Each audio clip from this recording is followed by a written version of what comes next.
एक पेड़ दो मालिक। अकबर बादशाह दरबार लगा कर बैठे थे।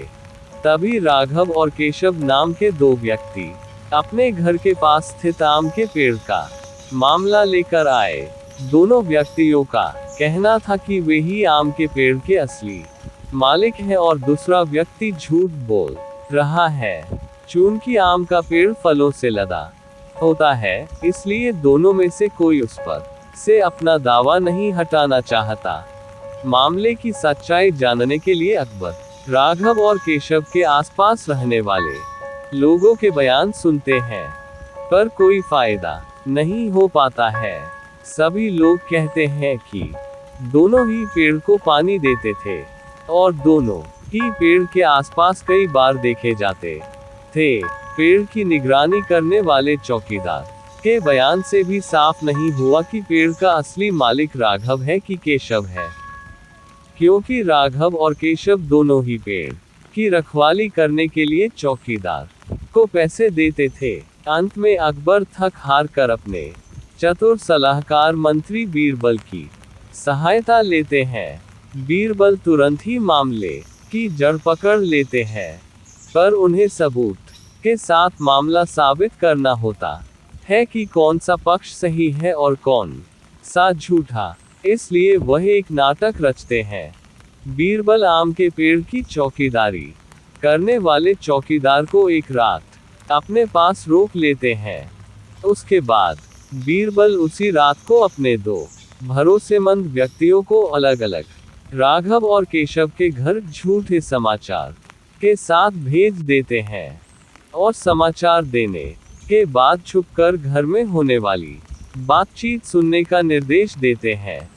केशव के घर पहुंचा व्यक्ति बताता है कि आम के पेड़ के पास कुछ अज्ञात व्यक्ति पके हुए आम चुराने की फिराक में है, आप जाकर देख लीजिए।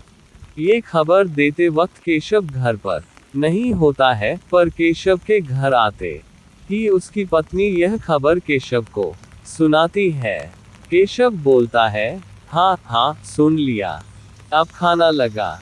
वैसे भी बादशाह के दरबार में अभी फैसला होना बाकी है, पता नहीं हमें मिलेगा कि नहीं, और खाली पेट चोरों से लड़ने की ताकत कहाँ से आएगी। वैसे भी चोरों के पास तो आजकल हथियार भी होते हैं। आदेश अनुसार झूठा समाचार पहुंचाने वाला व्यक्ति केशव की यह बात सुनकर बीरबल को बता देता है। राघव के घर पहुंचा व्यक्ति बताता है, आपके आम के पेड़ के पास कुछ अज्ञात व्यक्ति पके हुए आम चुराने की फिराक में है, आप जाकर देख लीजिएगा। ये खबर देते वक्त राघव भी अपने घर पर नहीं होता है, पर राघव के घर आते ही उसकी पत्नी यह खबर राघव को सुनाती है।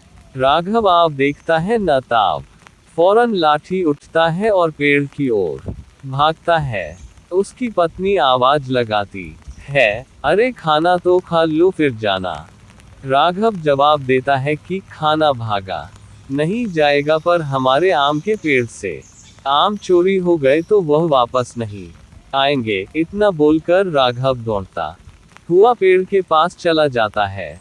आदेश अनुसार झूठा समाचार पहुंचाने वाला व्यक्ति बीरबल को सारी बात बता देते हैं। दूसरे दिन अकबर के दरबार में राघव और केशव को बुलाया जाता है और बीरबल रात को किए हुए परीक्षण का वृतांत बादशाह अकबर को सुना देते हैं, जिसमें भेजे गए दोनों व्यक्ति गवाही देते हैं। अकबर राघव को आम के पेड़ का मालिक घोषित करते हैं और केशव को पेड़ पर झूठा दावा करने के लिए कड़ा दंड देते हैं, तथा मामले को बुद्धिपूर्वक चतुराई से सुलझाने के लिए बीरबल की प्रशंसा करते हैं। सच ही तो है, जो व्यक्ति परिश्रम कर के अपनी किसी वस्तु या संपत्ति का जतन करता है, उसे उसकी परवाह अधिक होती है। मॉरल ऑफ द स्टोरी, ठगी करने वाले व्यक्ति को अंत में दंडित होना पड़ता है, इसलिए कभी किसी को धोखा ना दे।